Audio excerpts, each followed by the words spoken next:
so much for spending some time with me. Congratulations on such a phenomenal film, an animation. Peter, Denise, I really want to start with a little bit of the story because it means so much to me.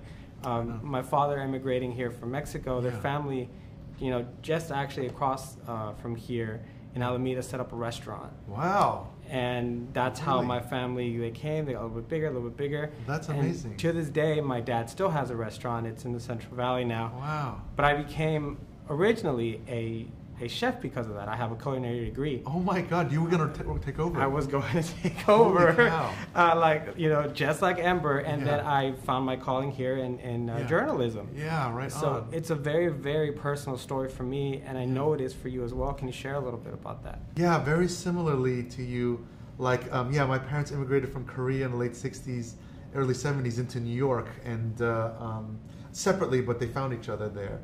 And I assume, Manny, like how hard your parents worked to get a restaurant in Alameda.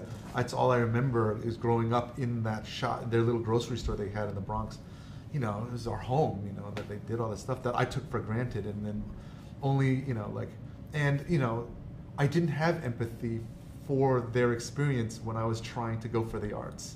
They were very much like, you're going to take over the shop, and I was just like, I don't know if I can do this. I don't know if and I wanted to do something else. And they, but now, when I had kids, they're 13 now, but like, did it hit me like, holy cow, what they wanted from me, and they just didn't know what the other world of how. All they wanted for you was to survive, and they're like, arts, that's no way for you to survive, and this whole film has been about trying to understand and appreciate all those things that they had given us, And Denise, this is such a personal story of Ember and Wade, but you need to have this rich, vibrant world. Why is it so important to have so many details in the background to really complement these characters? I mean, first off, it's going to look amazing on the big screen, and it is all about supporting Ember's journey.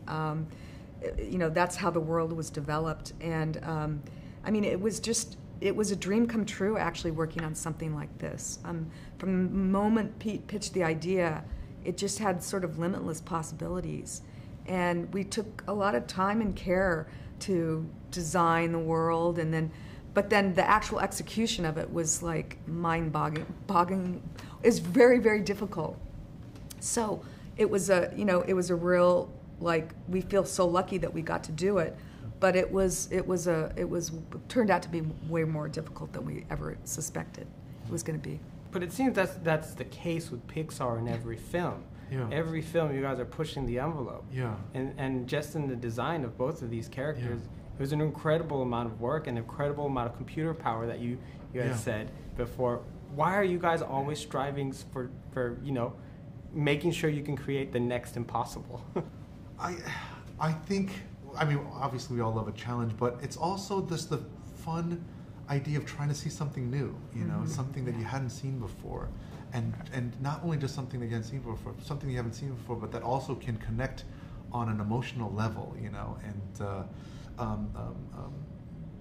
these films are challenging, but I feel like this one in particular was much more challenging than a lot of the films because we just didn't have a road to make characters like this. We're used to making toys, we're used to making cars and humans, but there was nothing before this for these characters. It's so wild to even look at this poster when, like, a few years ago, you'd say, like, oh, we need fire and water characters. Everyone would be like, what? What do you mean? Like, no one understood it. But now that they're here, they go, oh, we need fire and water. Oh, how obvious. But it wasn't. It was a real maze. We just had, a screening with our crew, and I had a few people come up basically and say, I don't know, I'm really worried that the next few movies are not going to be challenging enough because this represented just such a big departure, I would say.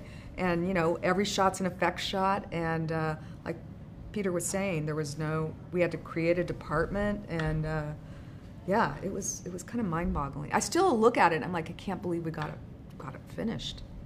Very curious of your guys' opinion on this outlook of 2023. You had films, Pinocchio, you had Spider-Man, Mario, now Elemental. Tell me, what is the state right now of animation? What is the state? It's an exciting time. the more animation there is, I always feel like, oh, the more that it'll push the audience tastes. You know, like for a long time in the 80s and 90s, the taste of animation was very limited. It was very much like it had to be this and that's it.